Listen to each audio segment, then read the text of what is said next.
अंतर्मुख रहने के लिए कृपया अपने नेत्रों को बंद कर लें।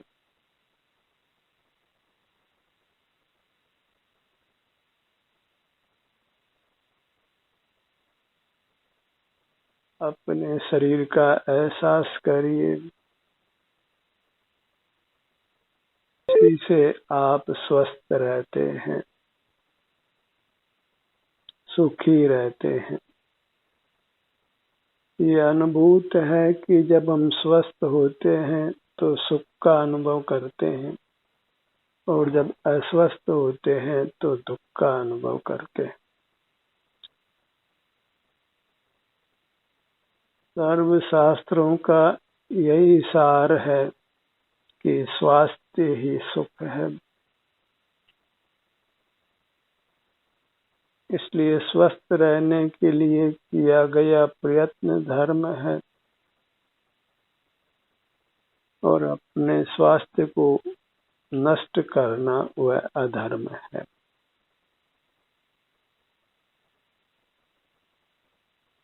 स्वस्थ रहने के लिए हमें अपने शरीर में ही स्थित रहना है, शरीर में ही उपस्थित रहना है, शरीर का ही एहसास करना है।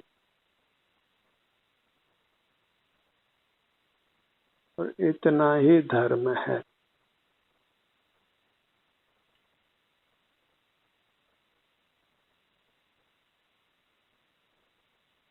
स्वस्थ रहने को ही अपने जीवन का लक्ष्य बनाइए कि हम स्वस्थ रहें, अर्थात अपने में स्थित रहें, अंतर्मुख रहें, और इस प्रकार अपने को सुखी रखें।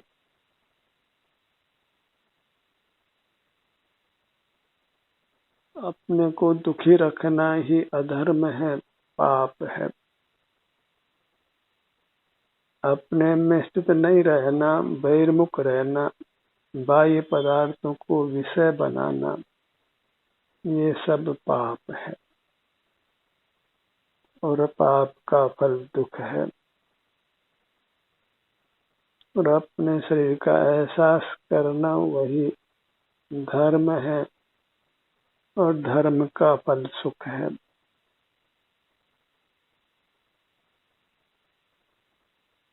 जैसा लक्ष्य होता है, जैसा संकल्प होता है, वैसा हमारा आचरण स्वमेव होता है। एक ही लक्ष्य बनाइए कि हम अपने शरीर में उपस्थित रहें, अपने शरीर का ही एहसास करते हुए रहें। अपना ध्यान अपने सिर से पैरों तक रहे, बहिर्मुख नहीं रहे, बाह्य पदार्थों को विषय नहीं करें। इसी का नाम मोक्ष का पुरुषार्थ है। यही इंद्रिय संयम है, इंद्रिय जय करना है, मोह का नाश करके वीतराग होना है।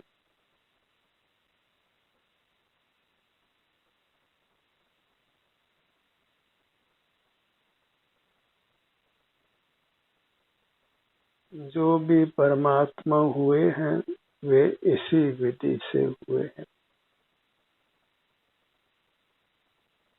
अपने में स्थित होकर ही वे स्वस्थ हुए हैं, वीतराग हुए हैं, परमात्मा हुए हैं।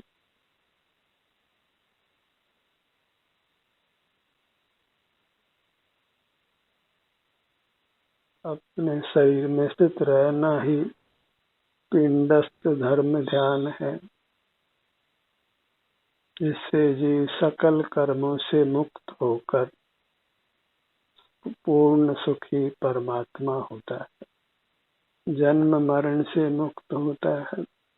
अब शरीर में स्थित रहने के लिए बहुत शिक्षा की आवश्यकता नहीं है, बहुत स्वाध्याय की आवश्यकता नहीं है, बहुत धर्मोपदेश की आवश्यकता नहीं। इतना ही करना है कि नेत्रों को बंद कर अपने शरीर से युक्त रहना है। यद्यपि नेत्र बंद हो, उसके पहले ही हम अपने शरीर के स्वास्थ्य की स्थिति को अनुभव में ले सकते हैं। फिर जब अनुभव करते हुए रहते हैं तो नेत्र स्वमेव बंद हो जाते हैं।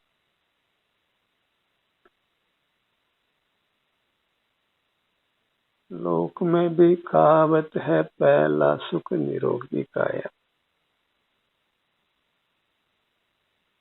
और धर्म मार्ग में तो सुख निरोगी काया ही है, स्वास्थ्य ही सुख है। पूजा, भक्ति, दया, दान, तीर्थ यात्रा, ये वास्तव में किंचित भी धर्म नहीं।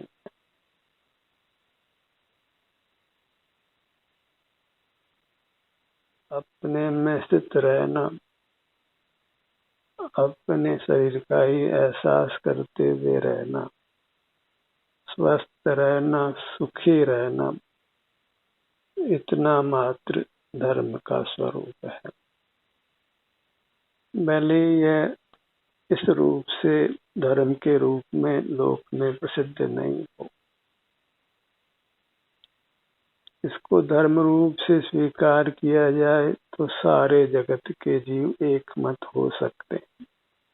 पर चूंकि इसके अतिरिक्त ही धर्म की स्थापना की जाती है, तो फिर नाना धर्म खड़े हो जाते हैं और फिर परस्पर विवाद होता है, झगड़े होते हैं, राग द्वेष उत्पन्न होता है। तो धर्म है वहाँ विवाद नहीं है, विवाद वही है जहाँ धर्म नहीं।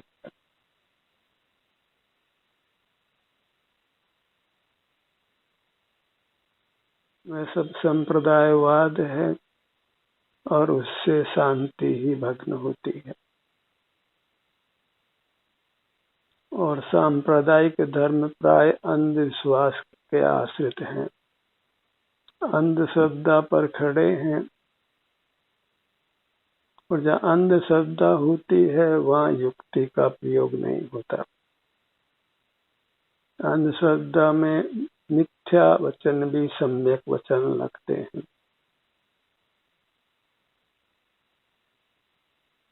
जब चश्मा ही श्रद्धा का लग जाता है तो सब कुछ सही लगता है। इसलिए कहीं श्रद्धा आरोपित मत करिए और फिर परीक्षा करके धर्म को स्वीकार करिए। और परीक्षा अनुभव से होती है, और अनुभव यह कहता है कि सुख निरोगी काया का नाम है। स्वास्थ्य ही सुख है। स्वस्थ व्यक्ति सुखी है और अस्वस्थ व्यक्ति दुखी है। तो जीवन में बस स्वास्थ्य को ही कमाना है, और स्वास्थ्य को कमाने के लिए बस अपने में स्थित होना है, अंतर्मुख रहना है।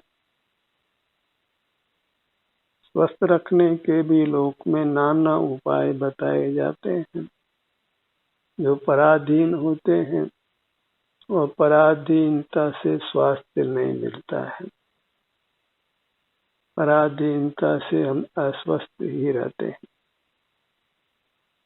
स्वाधीनता से ही हम स्वस्थ हो सकते हैं, बिना पर पदार्थों का आलम्बन लिए, अपने ही आलम्बन से।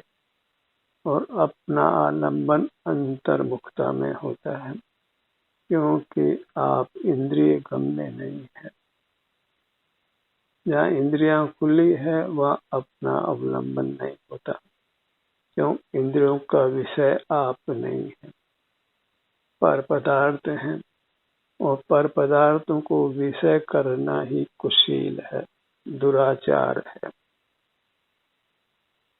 व्यभिचार है, दुश्चरित्र है, पाप है। परमात्मा को भी पर पदार्थों का जानने वाला बनाकर ये संसारी जीव परमात्मा को भी पापी बनाते हैं।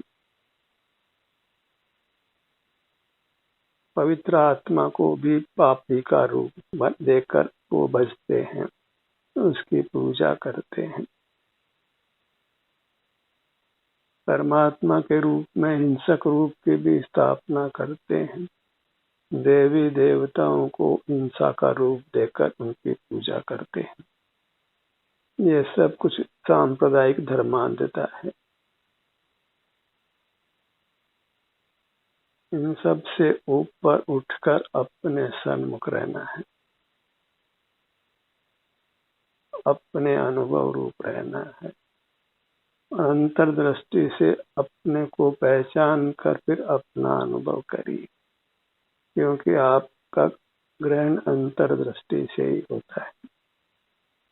सिर से पांव तक ही हमें ये मैं हूँ ऐसा एहसास होता है। प्राप्त शरीर जैसे ही हमारे अमूर्त अंगोपांग हमारे अनुभव में आते हैं, सब जीवों को अनुभव में आते हैं। इसी कारण से वे अपने अंगों का संचालन कर लेते हैं, मनुष्य भी और पशु पक्षी भी। तो आप अनुभव गम्य हैं, बस बहिर्मुखता ही अनुभव में बाधक बनती है। बहिर्मुखता बंद कीजिए तो आप निरोग रहते हैं, स्वस्थ रहते हैं। बहिर्मुखता ही हमको अस्वस्थ करके दुखी करती है, क्योंकि बहिर्मुखता पाप रूप है। और संप्रदायों में तो बहिर्मुखता में ही धर्म को स्थापित किया जाता है। तो जगत तो अंधा है, भेड़ चाल चलना योग्य नहीं। मेजोरिटी मूर्खों की ही होती है। धर्म मार्ग में तो सिंह वृत्ति से ही चलना होता है, और वह सिंह वृत्ति अंतर्मुख रहने रूप है। सारा जगत विषयों के लिए दौड़ता है, और अगर सुख पाना है तो विषयों से मुख मोड़ना होता है। तो जगत की चाल से उल्टी चाल चलना पड़ता है। जगत संसार उत्पन्न करता है और हमें मोक्ष उत्पन्न करना है।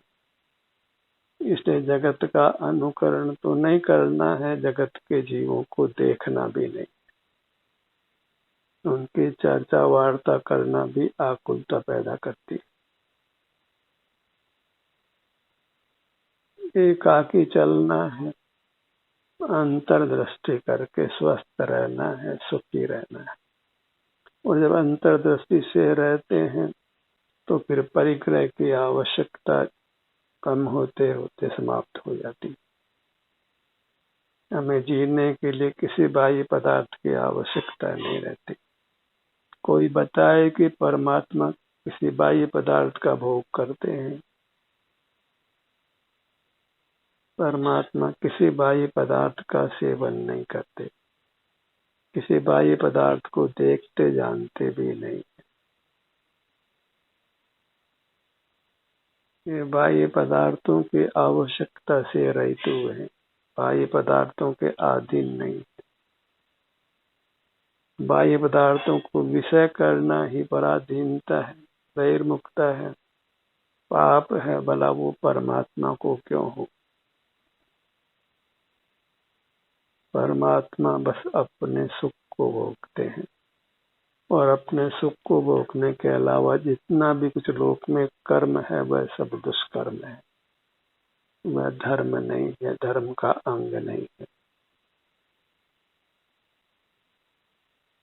अंतर्दृष्टि कीजिए और अपने सुख की जो भी दशा है, वेदना भी सुख गुण की ही पर्याय है, आराम भी सुख गुण की ही पर्याय है। तो सुख की अवस्था को भोगना माने जो भी आराम वेदना की स्थिति है उसको प्रसन्न चित्त से भोगिए, क्योंकि यही सुखी होने का मार्ग है, परमात्मा होने का मार्ग है। इससे अधिक कुछ भी धर्म का स्वरूप नहीं है। यह अत्यंत स्वावलंबन की स्थिति है, स्वाश्रय की स्थिति है, जिससे ही जीव मुक्त होता है। और यदि हम बहिर्मुख रहते हैं तो फिर हमारी भागदौड़ कर्म के हाथ में होती है। मर कर कहाँ जाएंगे? जहाँ कर्म लेकर जाएगा वहाँ जाएंगे। वहाँ अनुकूल प्रतिकूल परिस्थितियां सब कर्मानुसार मिलती है। हमारे हाथ में कुछ भी नहीं रहता है। पर जब अपने सन्मुख रहते हैं, स्वस्थ रहते हैं, तो अपने में उपस्थित रहने के कारण से ही हम इस जन्म में भी सुख का अनुभव करते हैं। और यदि कुछ और जन्म लेने पड़े तो भी हम सुख का ही अनुभव करते हैं। तो एक ही संस्कार रखना है, बनाना है, ये स्वस्थ रहना है, अपने में स्थित रहना है, अंतर्मुख रहना है।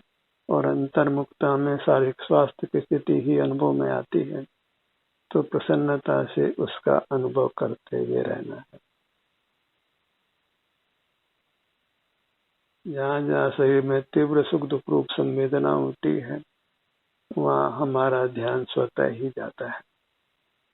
तो हमें वास्तव में तो अपना ध्यान भी करना नहीं होता है, बस अपना मुख अपनी ओर रखना होता है। फिर जो कुछ होता है वह स्वतः होता है और हमें उसके साथ सहमत रहना है, उसको स्वीकार करके रहना। कुछ भी भार नहीं है सुखी होने के लिए, कुछ भी अन्य प्रयत्न की आवश्यकता नहीं है, कुछ भी ज्ञान की आवश्यकता नहीं है, न वचन चेष्टा की आवश्यकता है, न काय चेष्टा की आवश्यकता है, न कुछ विचार करना है। पांचों इंद्रियों का उपयोग नहीं करना।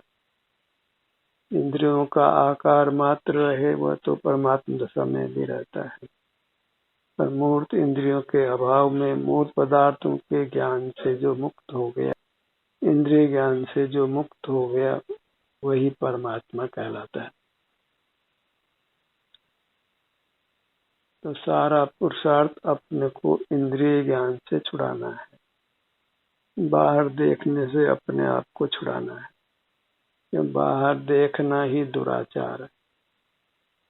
भले लोक में वह दुराचार के रूप में प्रसिद्ध नहीं हो, और पंडित साधु तो उसको भले ज्ञान स्वभाव भी कहते हो, तो वह सब कुछ घोर अंधकार ही है, और उसी से जीव संसार में नाना दुखों को भोगता है। सारे धर्मावलंबी परमात्मा को सर्वज्ञ मानते हैं, और सर्वज्ञता से बड़ा पाप लोक में कुछ भी नहीं हो सकता।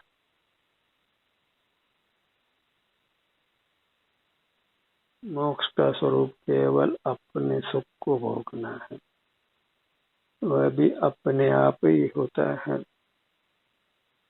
जो स्वर्ण शुद्ध हो गया है वो अपने आप ही शुद्ध रहता है,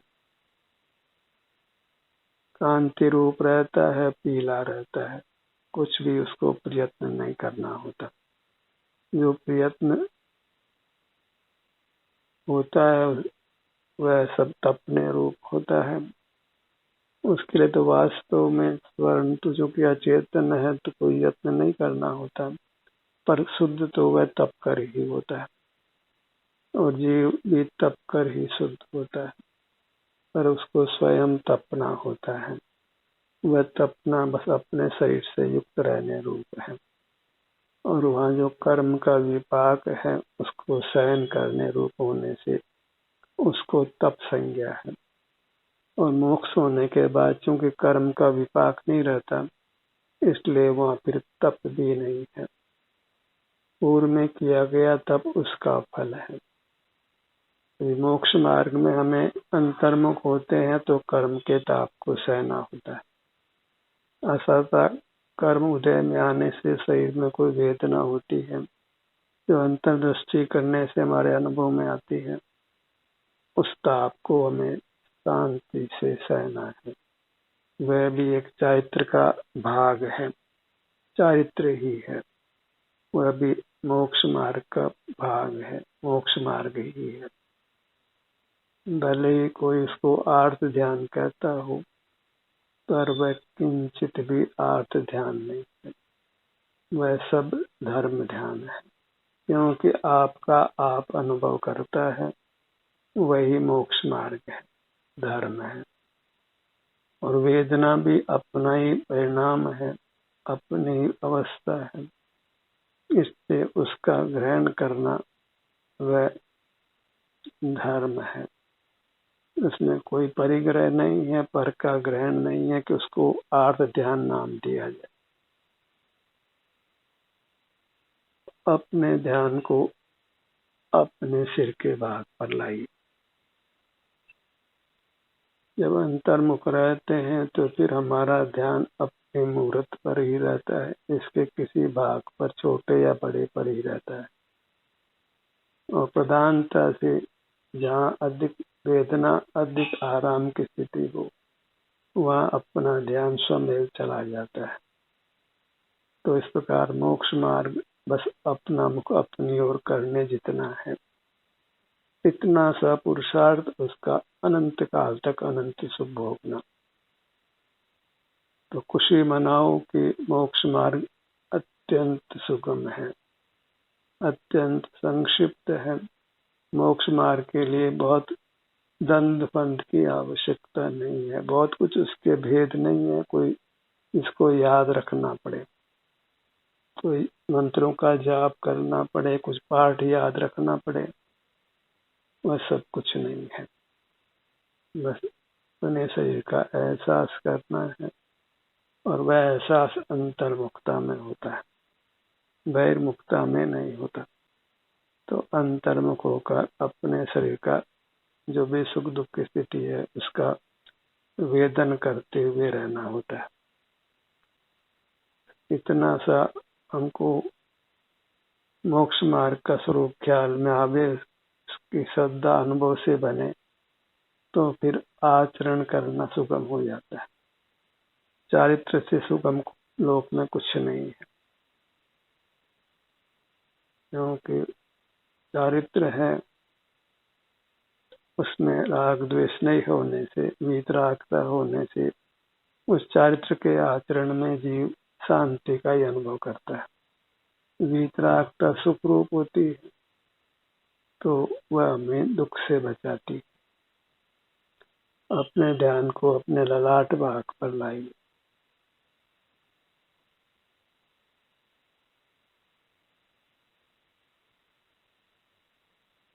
कर हमारे शरीर में विभिन्न भागों में आराम रहता है, तो उस आराम की स्थिति को हम सहजता से भोग कर कर्मों का नाश कर सकते हैं। वेदना के अनुभव में तो हम दुख का ही अनुभव करते हैं, तो थोड़ा उसमें कष्ट है, पर जहाँ आराम है वहाँ तो उस आराम का अनुभव करते हुए बिना दुख भोगे ही हम मोक्ष मार्ग को तय कर सकते हैं और मोक्ष को पा सकते हैं। इसलिए शरीर के आराम की स्थिति को चूकना नहीं है, उससे युक्त रहकर उसको निरंतर भोगना है। अपने ध्यान को अपने भ्रू मध्य पर लाइए।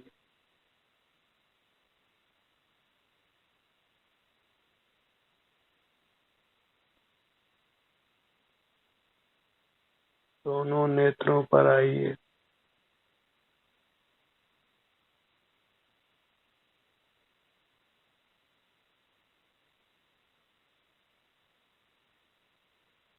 जब अपने किसी भी भाग पर आते हैं तो उस भाग में जैसा कर्म का विपाक है उस अनुसार सुख दुख का अनुभव होता है।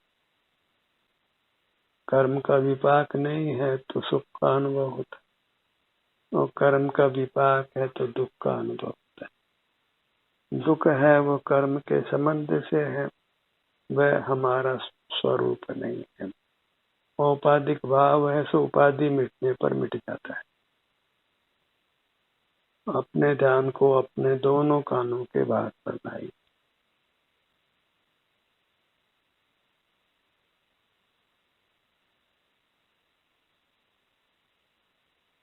कानों में आराम वेदना की स्थिति का हमें स्वमेव अनुभव होता है।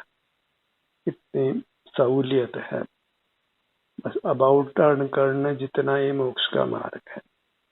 बहिर्मुखता से पलटकर अंतर्मुख हो जाना है, और फिर अंतर्मुख होने पर जो भी स्थिति प्राप्त होती है उसको सैर स्वीकार कर लेना। इसी को ध्यानार्थी ध्यान में स्माइलिंग मेडिटेशन भी कहते हैं, माने प्रसन्न चित्त से अपना मुख अपनी ओर रखना। ग्रेटिट्यूड मेडिटेशन भी कहते हैं कि अपनी इस अमूर्त काया के प्रति कृतज्ञता का भाव रखना, क्योंकि यही हमें सुख का अनुभव कराती है। अपने नासिका भाग पर आइए,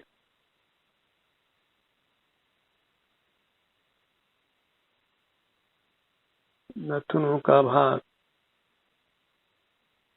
कोई हमारा किंचित भी उपकार करता है तो उसे हम बार बार धन्यवाद कहते हैं। वापसी में हम भी उसका उपकार करना चाहते हैं,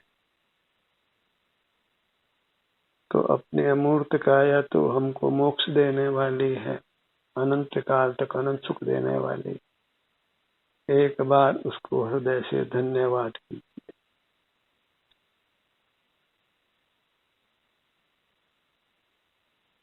उसके प्रति कृतज्ञता का भाव लाइए।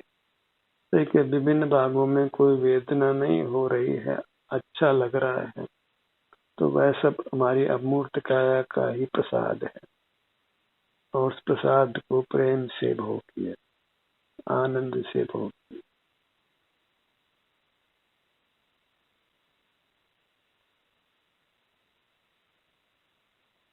अपने ध्यान को अपने होठों के भाग पर लाए, मुख के स्थान पर।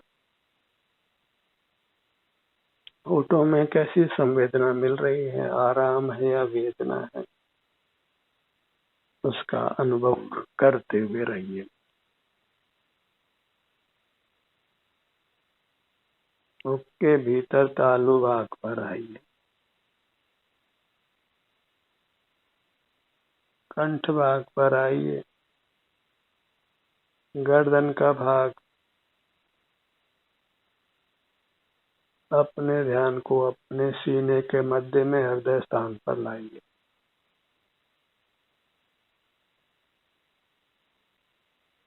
अपने उदर भाग के मध्य में नाभि भाग पर लाइए।